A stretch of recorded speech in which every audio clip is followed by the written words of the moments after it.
오늘 우리에게 주시는 하나님의 말씀은 마가복음 12장 28절에서 34절입니다.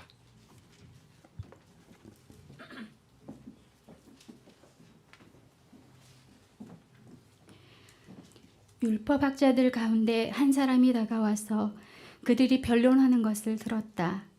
그는 예수가 그들에게 대답을 잘 하시는 것을 보고서 예수께 물었다. 모든 계명 가운데서 가장 으뜸되는 것은 어느 것입니까? 예수께서 대답하셨다. 첫째는 이것이다. 이스라엘아 들어라. 우리 하나님이신 주님은 오직 한 분이신 주님이시다. 네 마음을 다하고 네 목숨을 다하고 네 뜻을 다하고 내 힘을 다하여 너의 하나님이신 주님을 사랑하여라. 둘째는 이것이니 내 이웃을 내 몸같이 사랑하여라. 이 계명보다 더 큰 계명은 없다. 그러자 율법학자가 예수께 말하였다. 선생님, 옳은 말씀입니다. 하나님은 한 분이시요 그 밖에 다른 이는 없다고 하신 그 말씀은 옳습니다. 또 마음을 다하고 지혜를 다하고 힘을 다하여 하나님을 사랑하는 것과 이웃을 자기 몸같이 사랑하는 것이 모든 번제와 희생제보다 더 낫습니다. 예수께서는 그가 슬기롭게 대답하는 것을 보시고 그에게 말씀하셨다.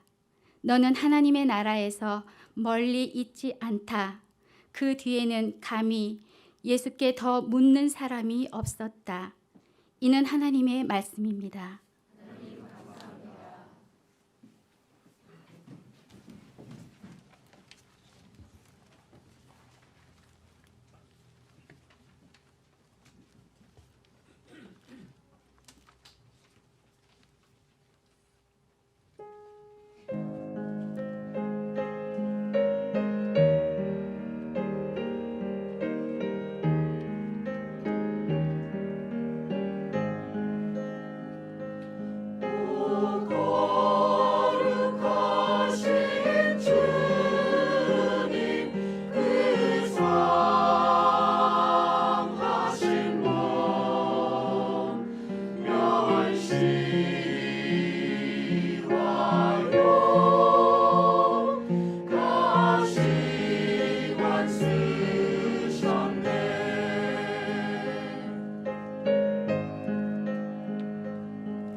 찬양 감사합니다. 설교 안 해도 될 것 같습니다. 오늘 설교 내용이 다 담겨 있었습니다. 나 평생 사는 동안 주 위에 살리라, 주님의 뜻대로 살리라라는 그 마음이 우리 마음 가운데 있기를 기원합니다. 하나님의 은총과 평안이 여러분과 함께 하시기를 간절히 기원합니다. 마가복음 예수님의 여행기를 우리가 계속 함께 보고 있는데요. 오늘은 이제 여행지 자체가 바뀌었습니다. 이전까지는 예수님께서 이스라엘 북부 지역, 바로 갈릴리 호수를 주변으로 하고 있는 어부들이 살아가고 있었던 지역에서 활동하고 계셨는데요. 이제 남부 지역으로 내려오십니다. 남부 지역의 중심에는 여러분 잘 아시는 예루살렘이 있습니다. 이 예루살렘을 향해서 나아가는 것, 이것이 사실상 마가복음 여행기의 종착점을 향해서 나아가는 것이다라고 표현할 수 있겠습니다. 이곳으로 입성하는 모습을 물론 다른 복음서 기자들도 마찬가지지만 매우 아름다운 모습으로 그리고 있습니다. 겸비하게 나귀를 타고 아주 겸손한 모습으로 입성하시는 평화의 왕의 모습을 우리는 볼 수 있습니다. 그런데 동시에 한 가지 이미지가 여기에 더 첨가되고 있습니다. 입성하시고 나서 바로 그 다음날 하신 일이라고 하면서 마가는 무화과 나무에 열매 없음을 보고 그 무화과 나무를 저주하신 장면을 기록하고 있습니다. 여러분, 예루살렘 성전으로 겸비한 왕으로 입성하시는 예수님의 모습은 참 그럼직합니다. 멋지고, 그래, 우리의 왕이 이런 모습이라는 것 참 흐뭇하고 존경스러워, 이런 마음이 듭니다. 그런데 그분이 오시자마자 하신 일이 무화과 나무가 열매 없다고 저주한 일이라는 것은 우리 마음 가운데 어떤 의문점을 남기게 됩니다. 왜 그러셨을까요? 무화과 나무는 잘 아시는 대로 이스라엘을 대표하고 있는 과실수 중에 하나입니다. 포도나무, 올리브나무, 또 무화과나무, 이런 것들이 이스라엘을 대표하고 있습니다. 그래서 이 상징적인 그림, 한 나무가 있는데, 과실수가 있는데, 그 과실수가 메말라 버리는 그 그림, 그 이미지는 예수님께서 예루살렘에 여행하셔서 마침내 하실 일이 무엇인가 하는 것을 상징적으로 드러내 보여주고 있습니다. 무화과 나무로 대표되고 있는 이스라엘, 좀 더 정확히 말하자면 이스라엘의 종교 권력자들에 대하여서 주님께서 어떻게 하실 것인가 하는 것을 이 그림 속에서 보여주고 있는 것입니다. 예루살렘 성전을 예수님은 뭐라고 표현하십니까? 만민이 기도하는 집이라고 표현합니다. 기도란 무엇입니까? 기도는 하나님의 말씀을 듣는 것입니다. 그리고 내가 하나님 이렇게 당신의 말씀을 들었습니다라고 고백하는 시간이에요. 그런데 그 말씀대로 살기가 쉽지 않네요. 주님 도와주세요라고 말하는 시간입니다. 한마디로 요즘식으로 표현한다면 하나님과 소통하는 시간입니다. 이 소통이 때로는 쉽지 않기 때문에 소통을 도와줄 사람들이 필요합니다. 이것이 바로 그 성전에 있는 제사장들, 또 성전에 있는 여러 책무를 맡은 사람들이 감당해야 할 일이었습니다. 그런데 그들이 그것을 제대로 감당하지 못하고 있었던 것입니다. 그러니 소통의 역할을 중간에서 잘 감당해야 할 책임자들이, 그 소통 책임자들이 그 책임을 방기하고 자신의 욕심대로 살아가게 되자 소통이 점차 끊어지게 되었고, 그 소통이 끊어진 자리는 마치 물이 메말라 버린 자리처럼, 마치 빛이 사라져 버린 자리처럼 무화과 나무가 메말라 버리게 되는 공간이 될 수밖에 없음을 우리에게 보여주고 있는 것입니다. 만민이 기도해야 할 집, 하나님과 소통해야 할 집이 예수님은 이렇게 표현합니다. 강도들의 소굴이 되었기 때문입니다. 하나님의 뜻을 전하고 하나님의 나라를 일구어야 할 책임이 있는 성전 지도자들이 그 책임을 내팽개치고 백성을 상대로 종교 사기를 치고 수탈할 때 하나님의 진노는 그 자리에 임할 수밖에 없는 것이고, 그 기존에 있었던 썩은 성전은 무너져 내리고 새 성전을 세워야 할 때가 다가오게 된 것입니다. 이 이미지, 이것이 바로 무화과 나무의 저주의 이미지 속에 아주 극명하게 담겨져 있습니다. 예수님께서 이런 활동을 하시기 시작했다라는 것을 미리미리 다 알고 있었던 바로 성전을 중심으로 한 권력자들은 예수님이 눈에 가시였습니다. 이 사람들은 성경에 여러 가지로 표현되어 있습니다. 대제사장들, 율법학자들, 장로들, 바리새파 사람들, 헤롯 당원들, 사두개파 사람들, 여러 가지로 표현되어 있습니다만 이들 모두가 다 한 마음이 되어서 예수님을 어떻게 하면 넘어뜨릴까를 궁리하게 됩니다. 근데 여러분 잘 아시겠지만 이들은 서로 친한 사이가 결코 아닙니다. 아니, 서로 한정된 자원을 놓고 경쟁하며 싸우고 있는 경쟁자들입니다. 성전을 중심으로 자신 앞에 떨어질 것들을 기대하면서 경쟁하고 있는 자들이라고 표현할 수 있습니다. 서로 반목하는 자들이고 서로의 이상이 다른 자들이고 서로 꿈꾸는 세상이 다른 사람들입니다. 그래서 평상시에는 전혀 안 친한 사람들이에요. 그런데 공동의 적이 생겼습니다. 예수. 성전 체제를 무너뜨리려는 예수가 생기자 그들은 야합을 하기 시작한 것입니다. 예수에게 묻습니다.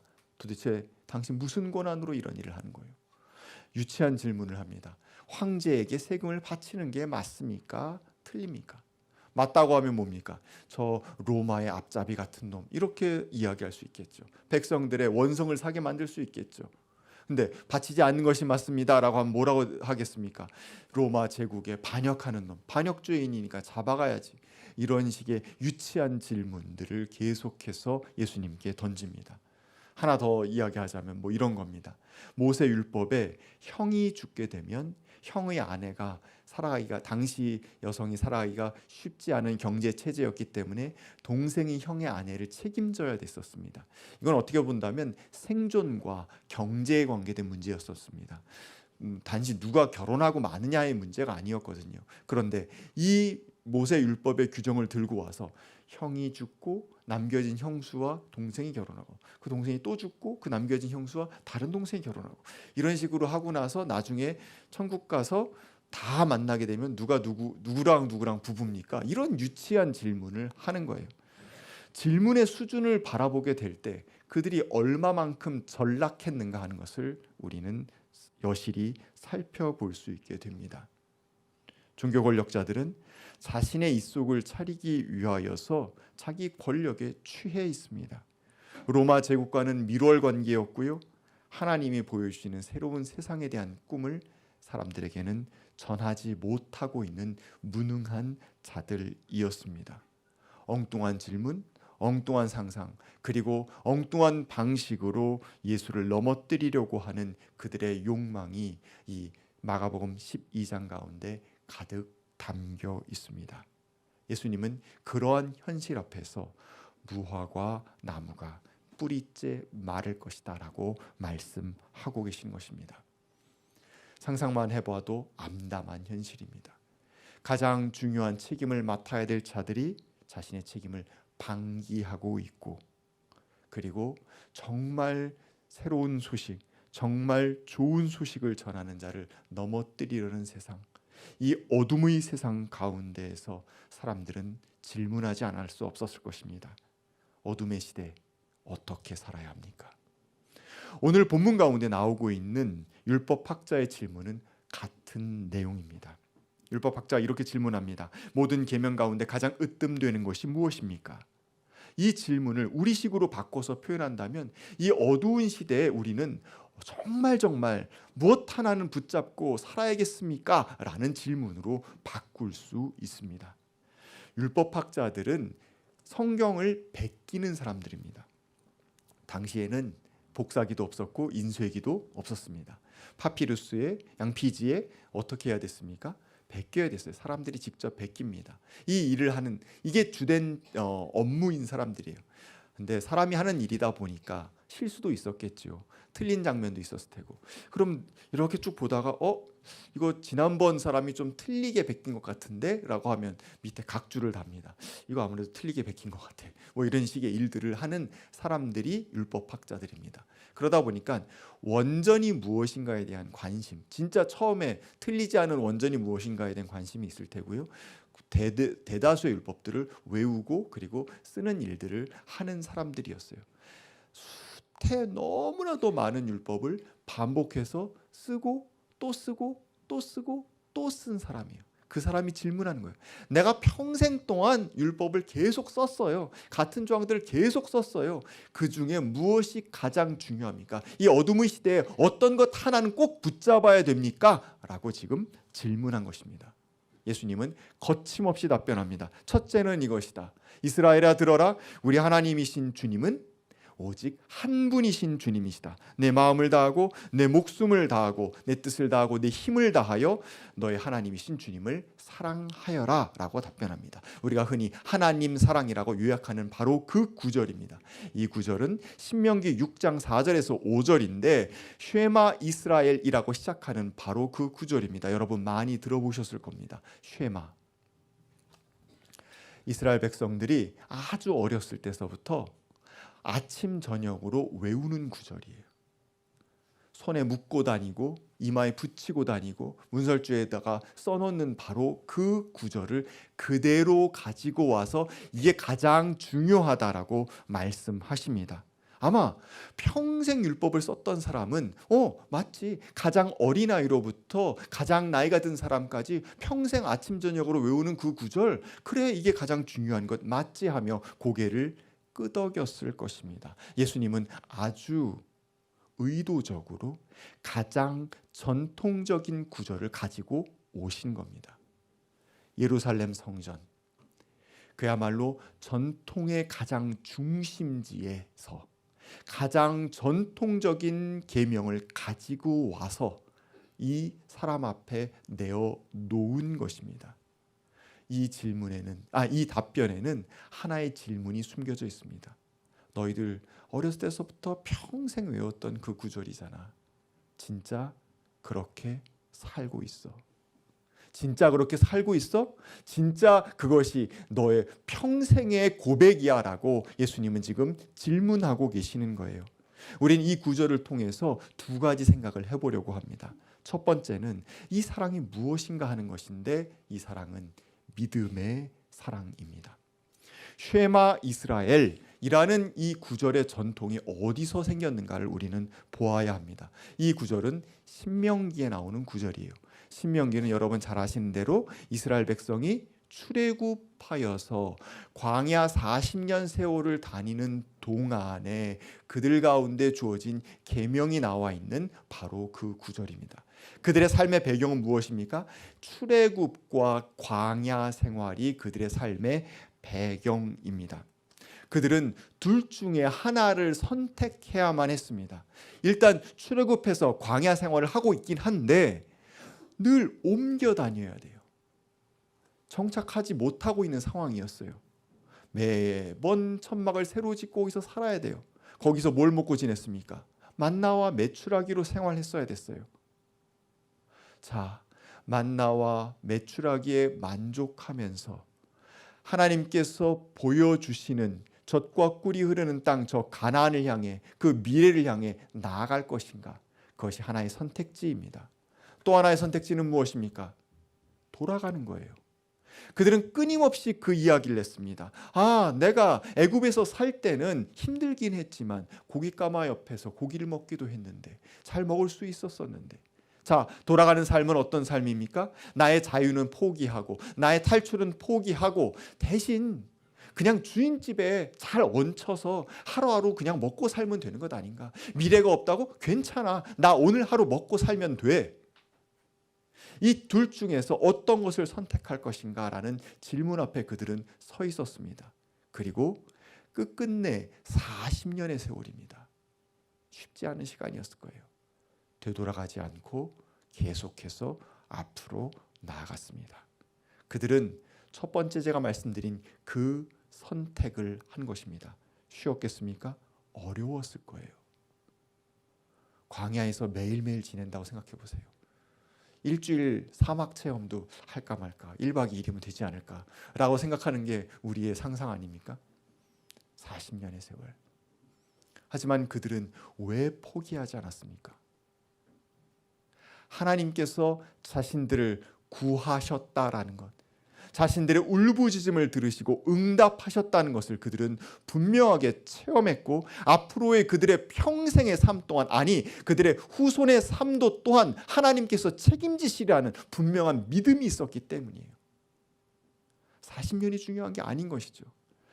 후손 만대로 내려가는 그 모든 시간 동안 하나님이 우리를 보살피시고, 우리를 자유로운 민족으로, 우리를 해방된 민족으로, 우리를 젖과 꿀이 흐르는 땅으로 인도하신다면 나는 그 하나님을 신뢰하고 믿고 따르리라는 그 확신이 그들 가운데 있었습니다.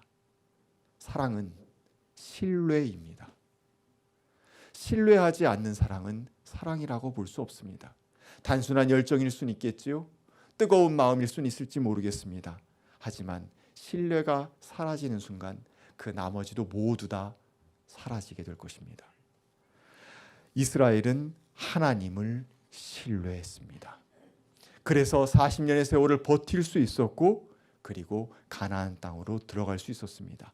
쉐마 이스라엘, 아주 어린아이로부터 나이 든 사람까지 아침 저녁으로 외우는 그 구절, 하나님, 우리 야훼 하나님은 한 분뿐인 나의 하나님입니다, 나의 주님입니다 라고 고백하는 그 고백 속에는 하나님을 향한 믿음이, 신뢰가 담겨 있습니다. 신뢰하기에 사랑하는 것입니다. 우리보다 우리를 먼저 사랑하신 주님, 우리를 이끄시는 주님을 나는 신뢰하기에 나는 주님을 사랑하는 겁니다. 두 번째로 이 사랑은 순종의 사랑입니다. 앞서 말씀드린 대로 신뢰하기 때문에 그는 온전히 따를 수 있습니다. 신뢰하지 않는 사람을 따를 수 없어요.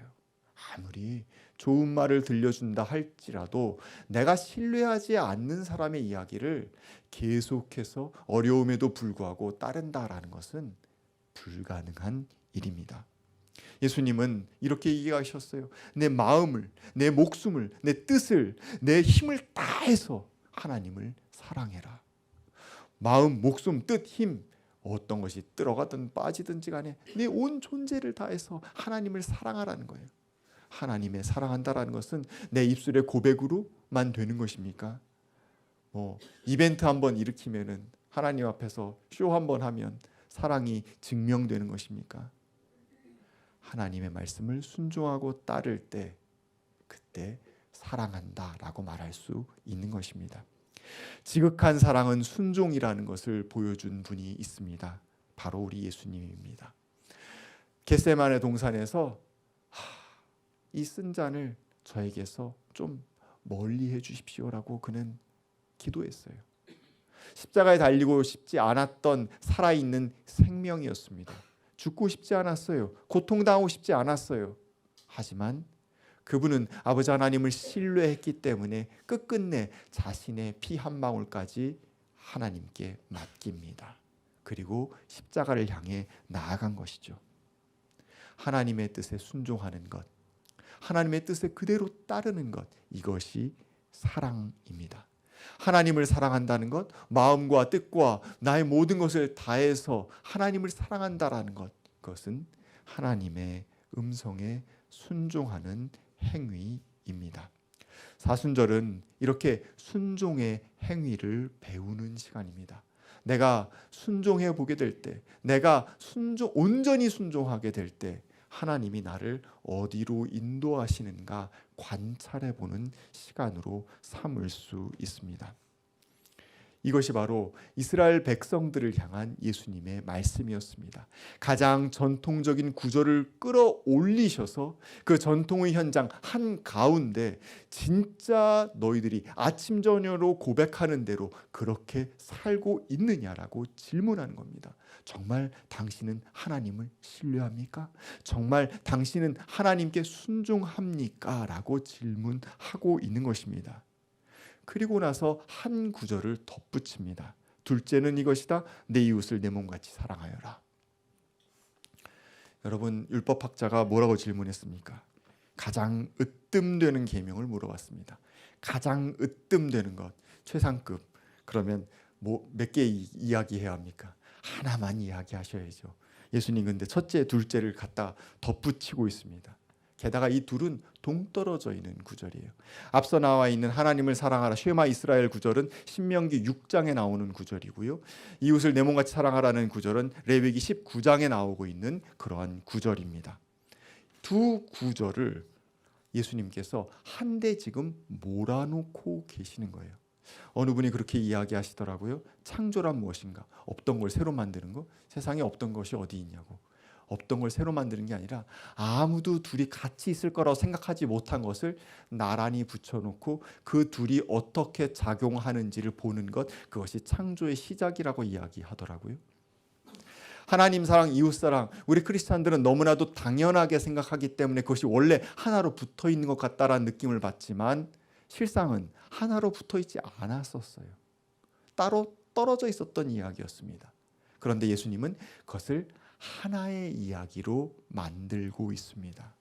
이것이 예수님의 신적인 권위이기도 하고 우리에게 보이신 창조력이라고 표현할 수도 있을 것 같습니다.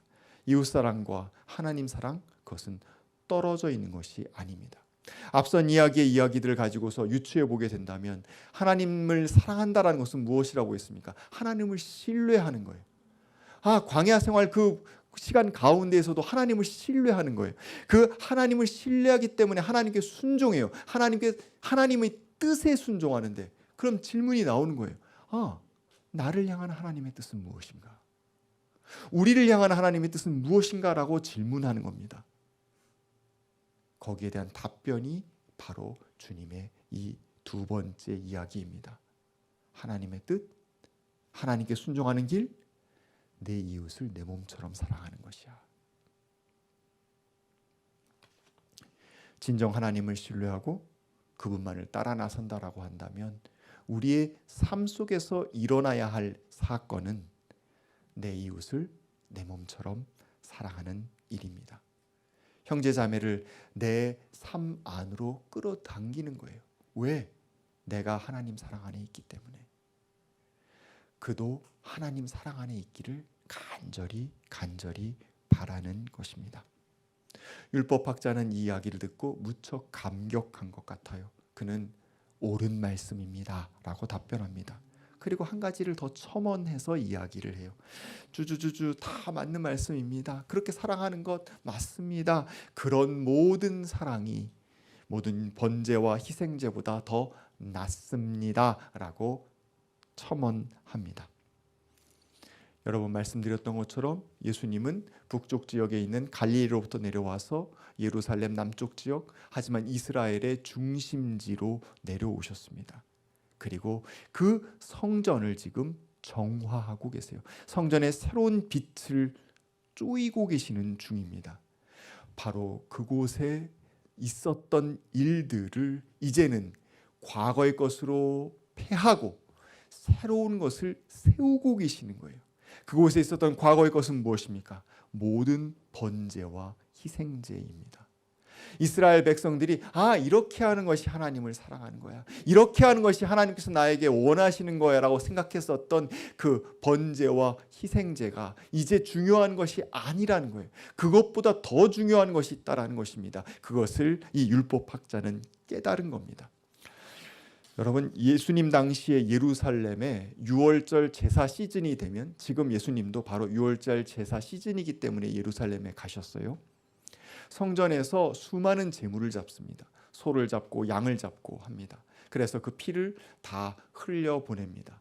피가 얼마나 많이 흘려보내냐, 제물이 얼마나 많은지 흘러간 피들이 강물처럼 흐른다라고선 표현하고 있습니다.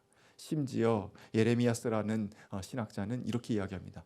종아리까지 찼다라는 기록이 있다, 높이가. 여러분, 정말 끔찍한 상상 아닙니까? 성전이 있고 성전에서 피가 흘러 넘치고 있는데 아래로, 예루살렘은 고도가 굉장히 높은 고원지대에 있거든요. 산 위에 있는 도시입니다. 그 산 위에 있는 도시에서 아래로 흘러 넘칩니다. 콸콸콸콸 흘러 넘치는데, 피가 흘러 넘치는데 그 피가 종아리에 차오를 만큼의 높이로 밑으로 계속 흐르고 있다는 거예요. 재물을 얼마나 많이 잡으면. 그 광경을 여러분 상상하게 해서 죄송합니다. 그 냄새까지 상상하게 해서 죄송합니다. 여러분, 그런데 여러분이 상상한 그 장면, 여러분이 상상한 그 냄새보다도 더 끔찍한 것이 있습니다. 그것이 무엇이냐면 그 많은 재물을 그 많은 재물이 그냥 그곳에 온 것이 아니라는 거예요. 백성들이 자기 살을 깎아서 가져온 거예요. 그냥 모였겠습니까? 한 사람이 모을 수 있는 양은 제한되어 있어요. 제 아무리 왕이라고 할지라도. 전국 방방 곳곳에서, 아니 해외에서부터 전부 다 모아가지고 가지고 온 거예요. 때로 돈으로 가져오고 때로 실제로 가축으로 가져오고 해서 거기서 다시 또 바꿔가지고 그렇게 제물로 바친 거예요. 하루하루 살아가기 힘든 사람들이 자신의 살을 깎아서 바친 피가 그렇게 흘러 넘치고 있었던 겁니다. 끔찍한 것은 바로 그 핏줄기가 아니라 백성들의 고혈이라는 점입니다. 만민이 기도하는 집, 그곳이 강도들의 소굴이 되었다는 주님의 음성은 사실에 근거한 이야기인 것입니다. 요한일서에서 요한 사도는 이렇게 이야기합니다. 누가 하나님을 사랑한다고 하면서 자기 형제 자매를 미워하면 그는 거짓말쟁이입니다. 보이는 자기 형제 자매를 사랑하지 않는 사람이 보이지 않는 하나님을 사랑할 수 없습니다. 라고 이야기합니다. 예수님은 이 피가 낭자한 예루살렘 한가운데에서 그들을 향하여서 새로운 법을 선포하십니다. 피가 흘러 넘치는 제사를 통해서 하나님을 향한 당신의 사랑을 증명하지 말고 내 이웃을 내 몸처럼 사랑하는 것을 통해서 하나님을 향한 당신의 사랑을 증명하라고요. 하나님을 사랑한다라는 것, 하나님만이 나의 유일한 주님이시라는 것, 쉐마 이스라엘이라고 이야기하면서 평생에 외웠던 그 구절이 입술의 구절이 아니라 삶의 구절이 되어야 한다고 주님께서 말씀하고 계십니다. 아파하고 신음했던 이웃이 나 덕분에, 우리 덕분에, 아이고 당신 덕분에 좀 살만해졌어요, 이제 숨통이 좀 트여요 하고 미소 지을 수 있다면 주님께서 우리의 사랑을 받으시는 장면이라고 믿습니다. 서로 질투하고 다투고 반목했던 이들이 나 때문에, 우리 때문에 화해하고 같이 커피도 마시고 밥도 먹고 서로 이야기 꽃을 피울 수 있는 순간이 온다라고 한다면 그것이 주님께서 우리에게 원하시는 제사라고 저는 믿습니다. 하나님께서 우리를 바로 이곳으로 초대하고 계십니다. 하나님을 사랑하는 자, 하나님을 신뢰하기에 하나님께 순종하며 하나님의 뜻을 이루기 위해서 이웃을 내 몸처럼 사랑하는 사람들의 모임, 그것이 우리 공동체가 되기를 간절히 기원합니다. 오늘 주신 말씀 기억하면서 거듭의 기도 함께 드리겠습니다.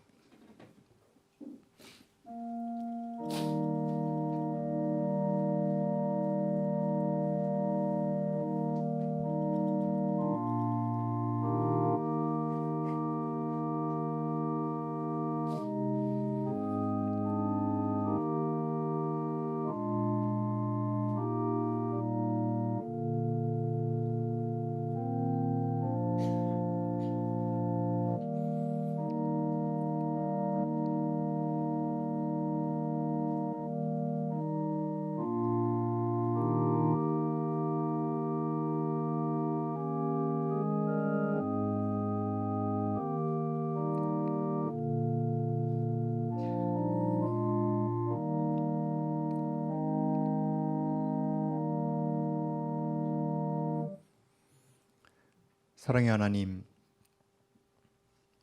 사순절 5번째 주일입니다. 부활절까지 2주가 채 남지 않았습니다.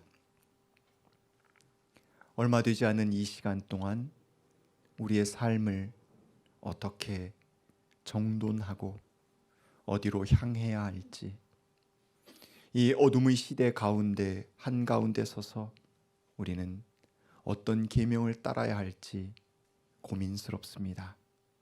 주님, 우리 마음 가운데 찾아오셔서 당신의 뜻을 일러 주십시오.